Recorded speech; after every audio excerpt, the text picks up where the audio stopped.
Good morning everyone. Welcome you all in your EVS class. I hope all of you are good and fine. Student, today we will continue the same chapter number 8, houses then and now. In previous video, we have discussed about kacha houses, what material are used for making kacha houses. In today's class, we will discuss about haveli and what is pakka house, what material are required for making pakka house. So let's continue with the same chapter. Nikita's mother lived in a very big house called haveli. जो निकिता की mother है वो कैसे घर में रहती हैं? वो बड़े से घर में रहती हैं जिसे हवेली कहते हैं. Student, see this picture in case you have not seen हवेली. तो हवेली ऐसे होते हैं, आप लोगों ने मूवीज़ में देखा होगा, कार्टून में देखा होगा.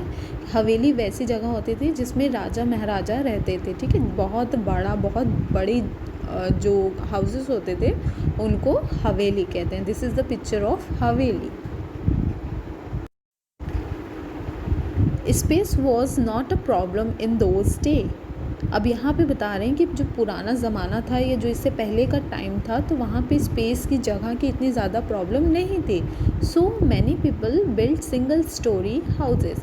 तो क्या करते थे, ज़्यादातर जो लोग होते थे वो कैसा घर बनाते थे, वो सिंगल स्टोरी घर बनाते थे. जैसे आजकल आप लोगों ने देखा होगा मल्टी स्टोरी मतलब जो बहुत सारे फ्लोर्स का हो, जिसमें ग्राउंड फ्लोर है, फिर फर्स्ट फ्लोर है, सेकेंड फ्लोर है, उसको मल्टी स्टोरी बोलते हैं. और सिंगल स्टोरी मतलब सिर्फ जो एक माले का घर होता है उसे सिंगल स्टोरी घर बोलते हैं. They use building material like limestone, wood, stone chips and mud bricks. और ये जो बिल्डिंग्स होती थी, बिल्डिंग्स बनाने के लिए जो मटेरियल्स मतलब जिन चीज़ों की ज़रूरत होती थी वो कौन कौन सी होती थी. लाइमस्टोन मतलब जो चूना पत्थर होता है ना, उसको लाइमस्टोन बोलते हैं. वुड मतलब लकड़ियाँ. स्टोन चिप्स मतलब जो गिट्टी होती है जो सड़क वगैरह बनाने में यूज़ होती है उसको स्टोन चिप्स बोलते हैं. एंड मड ब्रिक्स जो कच्ची मिट्टी का वो ईंट होती है उसको मड ब्रिक्स बोलते हैं. Student, see this picture. What is this? This is mud brick. जो कच्ची ईंट होती है उसको ही मड ब्रिक्स बोलते हैं. Second picture is stone chip जो गिट्टी वगैरह होती है ना घर बनाने में या रोड्स बनाने में, इसको यूज़ किया जाता है. What is this? This is would, लकड़ी. एंड दिस इज़ लाइमस्टोन मतलब चूना पत्थर. ये सारे ऐसे मटेरियल्स होते हैं जिनको बिल्डिंग बनाने में यूज़ किया जाता है. Most houses have room built around a central courtyard called the आंगन. और ज़्यादातर घर कैसे होते थे कि घर के किनारे किनारे पे रूम्स बनाए जाते थे और जो सेंट्रल मतलब जो बीच का एरिया होता था वो छोड़ दिया जाता था. वहाँ पे कुछ नहीं बनाते थे, जिसको बोलते थे आंगन. हर घर में आंगन होता है. ठीक है, आंगन कौन सी जगह होती है? जो बीच का जगह होता है जहाँ पे कुछ भी नहीं बनाते. ठीक है, वहाँ पे प्लांट्स वगैरह लगाते हैं, वो खाली स्पेस छोड़ दिया जाता है और किनारे किनारे रूम्स बन जाते हैं, उसको ही बोलते हैं आंगन. It was a place for the children to play. और ये कौन सी जगह होती थी? ये ऐसी जगह होती थी जहाँ पे बच्चे खेलते थे.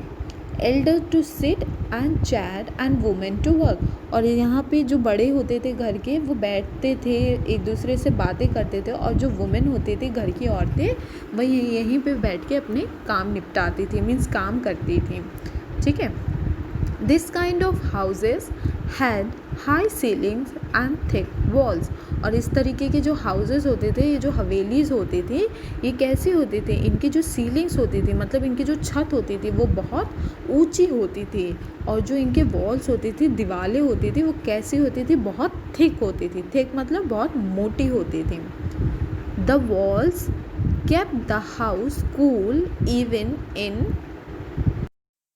समर्स. और ये जो वॉल्स होती थी, क्योंकि ये कैसे बनी होती थी, ये कच्ची ईंट की बनी होती थी, तो क्या होता था कि घर ठंडा रहता था. समर्स में भी जो घर होता था वो ठंडा रहता था.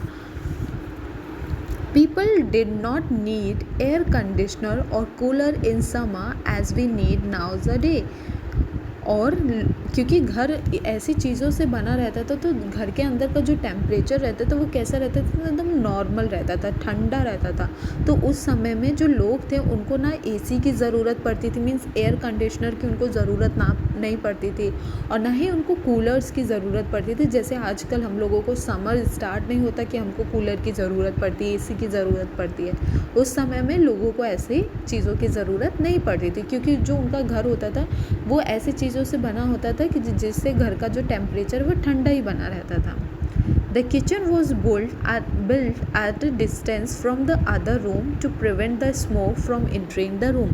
और जो किचन होता था, किचन कहाँ पे बनाते थे, थोड़े डिस्टेंस पे बनाते थे, मतलब रूम से थोड़े डिस्टेंस बाहर की ही तरफ बनाते थे। उसका रीज़न क्या था? उसका रीज़न ये था ताकि जो चूल्हे पे या खाना बनता था उसका जो स्मोक होता था, उसका जो धुआं होता था, वो रूम्स के अंदर एंटर ना कर पाए, वो रूम्स के अंदर ना जाए। जैसे आजकल हम लोग के जो घर बनते हैं उसमें हम लोग वॉशरूम भी घर के अंदर ही बनवाते हैं, किचन भी घर के अंदर ही बनवाते हैं, सब कुछ घर के अंदर ही रहता है।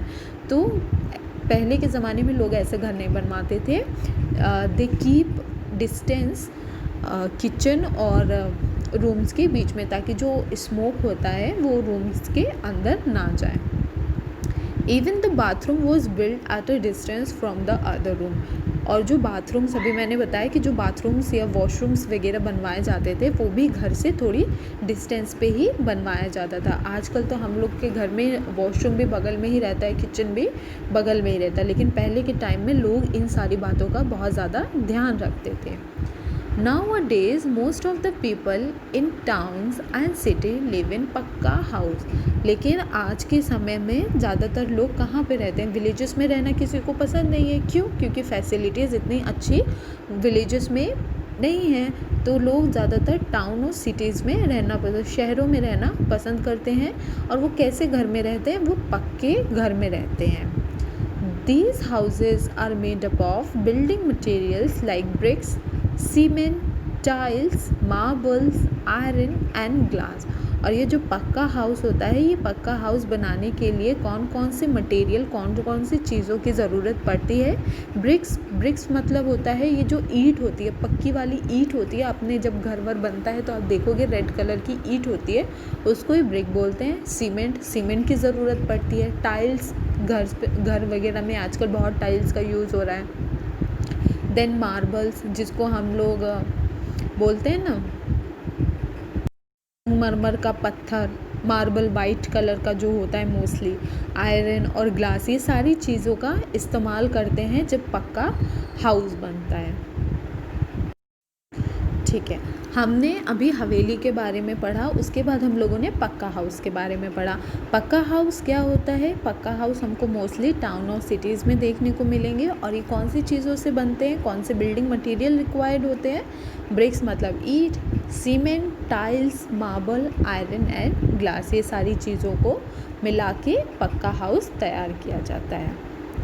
Okay students, we are done for today's class. We will continue the same chapter in next class. I hope you all have understood the concept. If you have any problem, any doubt, you can ask me.